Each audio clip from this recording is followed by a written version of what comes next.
Well, hello everyone. Welcome back to Joe's Hot Takes 25, the podcast where we ask the tough questions and have the conversations that matter. I'm your host. I'm Joe. Today, we're tackling a topic that hits close to home for millions of Americans: student debt. So how much student debt does America have? How can we get this under control? And are students paying too much for a college education? These are just the questions I have. So let's break it down. I did a little research. Let's see what we found. In segment 1, let's look at the state of student debt in America. As of the third quarter of 2024, the total outstanding student loan debt in the United States is estimated at $1.77 trillion. That's a T, trillion. $1.77 trillion in outstanding student loan debt in the United States. That is a number I can't even fathom, folks. My mind can't expand quite that wide. That's a lot of zeros. So total student loan debt, $1.77 trillion. Of that, let's break it down. Federal student loan debt sits at about $1.69 trillion. So just about $1.7 trillion is federal. That leaves in private student loan debt about $133 billion, about $133 billion in private student loan debt. So clearly, federal student loan debt, 1.6, just under 1.7 trillion.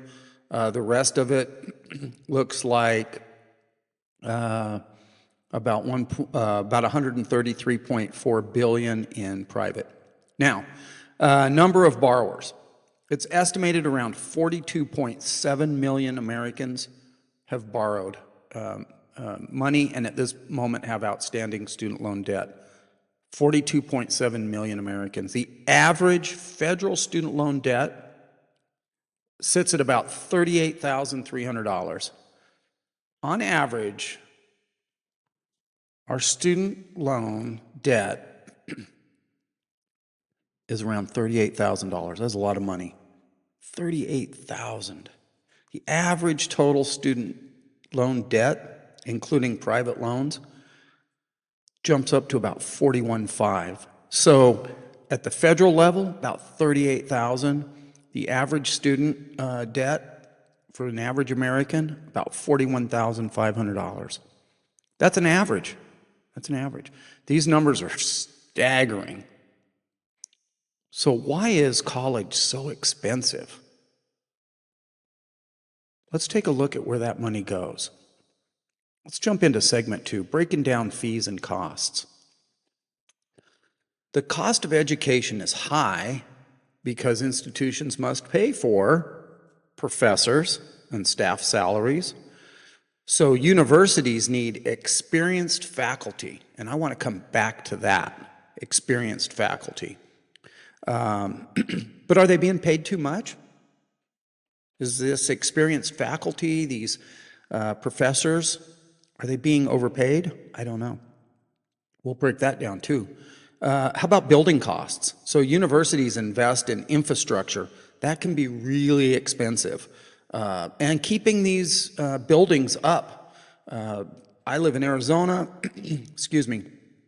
Our universities have been around for quite some time. University of Arizona, Northern Arizona University, and of course Arizona State. Excuse me. And so, these buildings are getting older. They need to be taken care of. They need upgrades. They need plumbing, electrical, roofing, structural repair, parking lots, streets and driveways on the campus property. Those all have to be maintained. So all of that infrastructure costs money. And I think we all understand that. We get it. So the next thing we have to look at is what are some of these costs that really we see on the surface? I think that professors and staff salaries and building costs and maintenance, those are things that are, they're underground, if you will. We don't really see those. They're not right up in our face. But what's right in our face are these student fees. So beyond the tuition, students have to pay for, and I was surprised to get this information, health insurance. Some colleges require the students have health care coverage, and the college can provide that at a cost. I did not realize that, so that's something you can research if you want to fact check. But a lot of these students get charged fees that I don't think we think, oh, I paid my tuition, it should include certain things. And some of these things that I would think it would include, which it does not, would be things like technology fees, student activities and services, orientation fees. That is paying for orientation on your campus. Unbelievable. Lab and course fees. Some of that I get it. There's extra fees, especially like in art classes or science classes. There's extra things that you need. I get that. Here's one that I just was shocked by. Parking fees. We are charging our students to park. Some of these fees can run upwards of $500 per semester to park at the university. So even with all of these costs, are the students really getting what they pay for? Are the universities using funds efficiently? Or is there unnecessary spending? So we're spending a lot of money. So we talked about the high debt, $1.77 trillion. We talked about how did we get to these high costs where these students have to go out and get these loans? And that's because we have to pay for professors and their salaries and staff salaries, building costs, and then we have to also pick up all these extra fees that get added in above and beyond our tuition. And I didn't even mention books, and I don't know. Look, I haven't been in college for a while. Maybe you can get it all online now. Maybe it's all a download. I would hope. So, as we break down each of these things that are affecting the cost of college and tuition, let's look at the cost of our college administrators. So, in doing some research, trying to really be fair across the board, here's what I found. The average salary for a college administrator in the United States is about $81,000. That's the average salary for a college administrator. But this varies greatly. Salaries can range anywhere from $47,000 to $140,000. And some factors that affect these salaries would be things like their experience, location, what's the role within the institution, the type of the institution. Is it public? Is it private? 2-year, 4-year? Those definitely have an impact. So let's take a look at one of our bigger universities. Let's look at the University of Pennsylvania. And why did I pick the University of Pennsylvania? I didn't. I wanted to know who's the highest paid college administrator in the United States. And in 2021, Amy Gutmann, who's the former president of the United States, Amy Gutmann, the former president of the University of Pennsylvania, in 2021 earned a total compensation of nearly $23 million, making her the highest paid college administrator in the United States in 2021. $23 million. One person, one university. The average college administrator salary in Arizona, I looked this up, is about $176,000. And that's as of February 1st, 2025. So as of February 2025, that average Arizona college administrator salary is around $176,000. Those range anywhere from $144,000 to north of $200,000 a year. Again, I have to ask,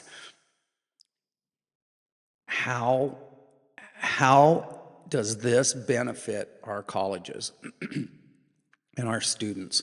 And how does this affect how much we have to charge as a university for tuition, for parking, for lab fees, technology fees, activity fees? Get where I'm going here?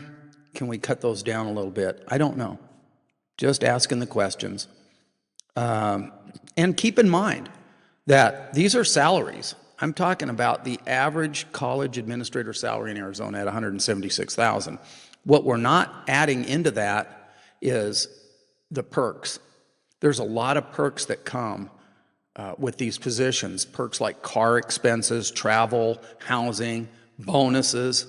Sometimes a salary may be close to $200,000. They may pick up another $100,000 to $200,000 in bonuses. And then you add on top of that travel expenses, housing expenses, and automobile expenses, and the credit card expense account that comes with all of that. You quickly are getting up there into that, somewhere between probably $300,000 and $500,000 a year. I should have been a college administrator. I should have went to school. But no, I became a policeman instead, so I can't complain.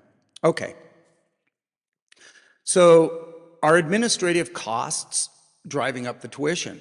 Are we paying too much for these non-educational expenses? Let's ponder that.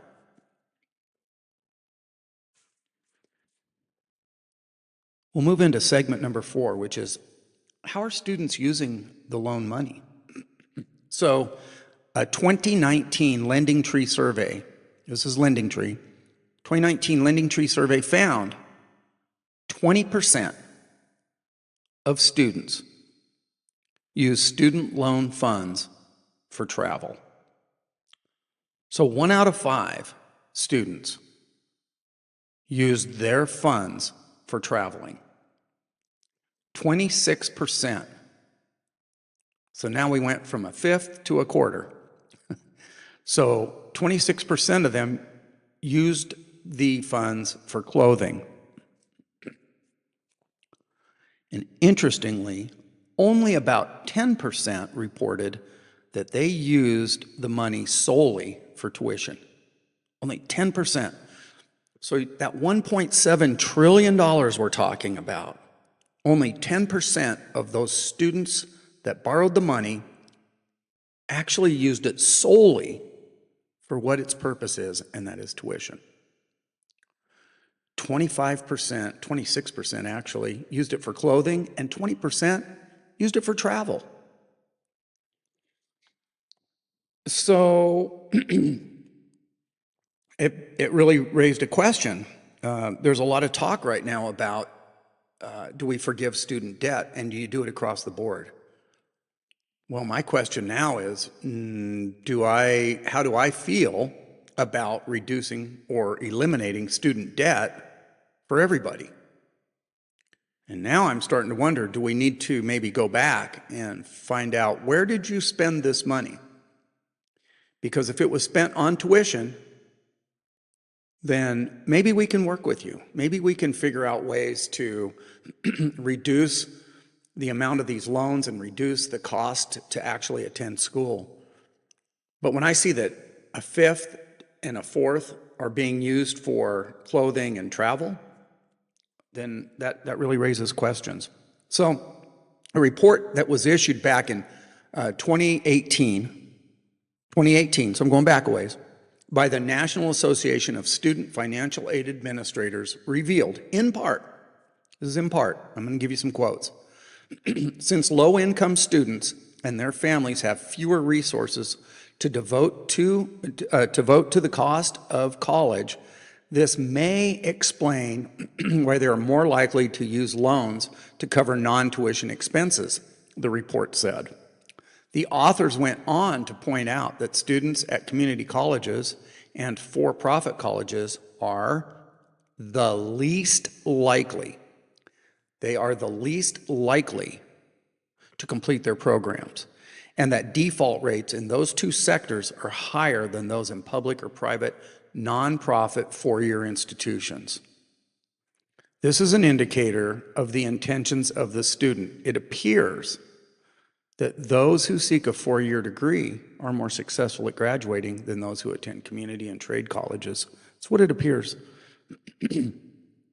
So this poses the question, are some students misusing loan money? Are they taking out loans beyond what's needed for tuition and using it for non-essentials, such as cars, vacations, gaming, expensive cell phones, and services, all these streaming services? And if they are, which I believe we've established they are, a lot of these students are, so how do we fix this? How do we fix this so that these students aren't burdened with high loans? How do we reduce the cost of college? And how do we refocus students to look at how to use that loan money properly, how to really focus on, I'm going to use this for tuition.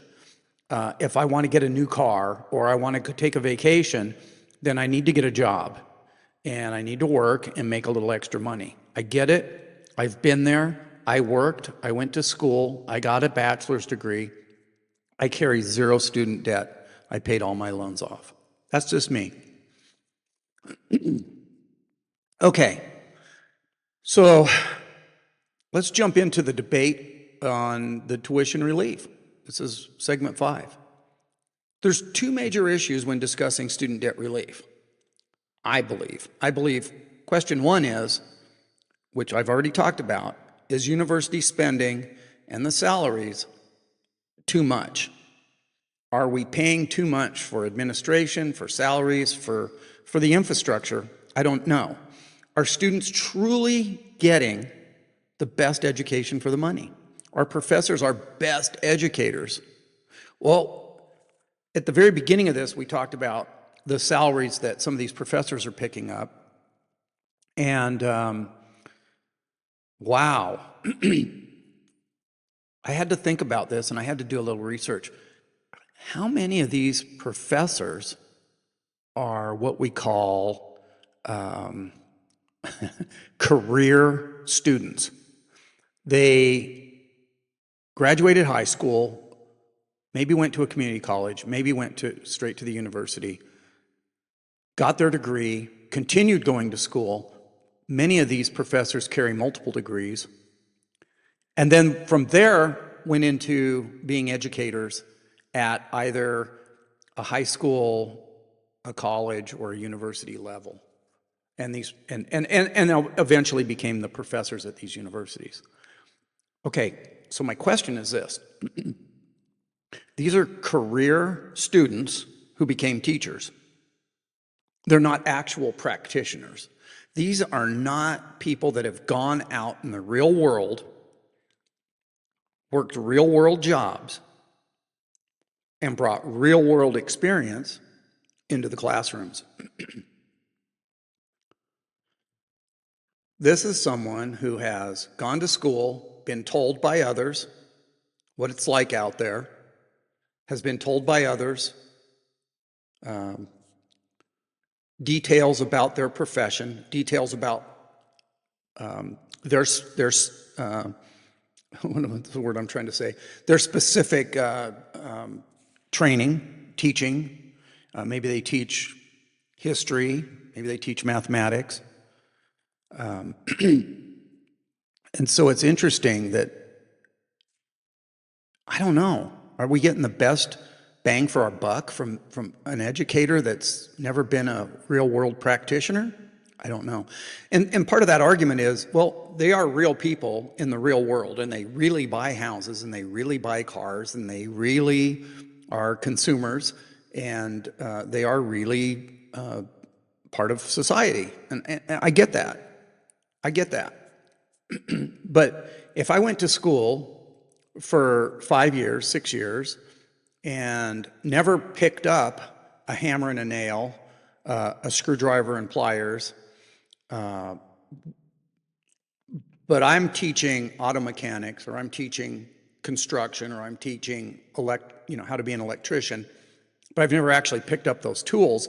But I'm an expert. I know what I'm talking about because I've been taught by other people. I don't know which one's a better. Who do you want in your classroom? Personally, I want that practitioner. I want somebody that you've actually wired electrical in buildings. Yes, okay. You're the guy I want teaching me how to do electrical work then. Just my thoughts. Because that's what I do. I drum up thoughts. So, university spending and salaries, maybe we need to take a look at that. Maybe we need to take a look at how much are we actually paying these administrators, and how much are we paying for upgrades and fixes at the university? Are we bringing in contractors? Are we paying at government rates? Or do we have our own staff that can do this work? So how do we control that spending? Next is student borrowing behavior. So we know that students are taking out loans for school, and we want them to be responsible. We want them to show responsibility in accepting the loan and applying and accepting the loan, and we want them to show responsibility in paying back these loans. We want them to also show responsibility in use of funds. Where are you using the funds? So buying clothes, going on vacation, I don't believe is the best way to use your student loan funds. So these are things that I think we could talk about. So how do you target relief towards students who are truly using the funds for education? So when you talk about tuition relief, how do you decide? How do you take two students and say that, well, this student only used their money, the loan money that they received, they only used it for tuition, and they're struggling. And this student over here, well, they went on vacation, they bought a car, they have the newest and greatest cell phone and cell phone plan, yeah, they used the money for a lot more than just their tuition. Who do I relieve?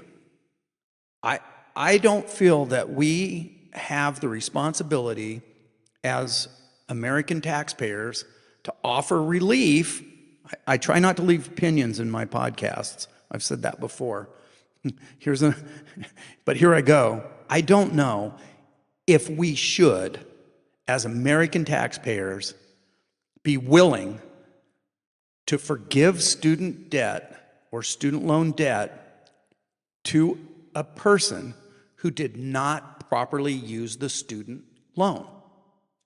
On the other hand, the person that used the student loan for tuition to gain their education, to get out in the workforce and use what they've learned, I think we can talk about that. And I'll tell you, it's one of those things, which one tastes better, which one smells better, or which one feels better? Well, it sure feels better to help somebody that was really trying to do the right thing all the way through than it feels to try to help someone who kind of took advantage of the system or gave the appearance of that. So, I don't know. Should we target relief for certain students that are using them properly? Maybe. Should universities be held accountable for their spending? Absolutely. Absolutely, these universities need to be held accountable for their spending. But if so, by whom? Whom will hold them accountable? So these are questions to trigger thoughts and maybe guide us to seek some solutions. Here's the wrap up. I'm here to ask the tough questions and get people thinking. What do you think about America's student debt crisis? We gave you some information here, put some ideas out there, ponder those ideas. ponder those thoughts, and hopefully we can find a way to the end of this debt crisis. So that's it for this episode of Joe's Hot Takes 25. Thank you for tuning in. Stay financially savvy, be purposeful with your spending, and always stay curious. See you next time.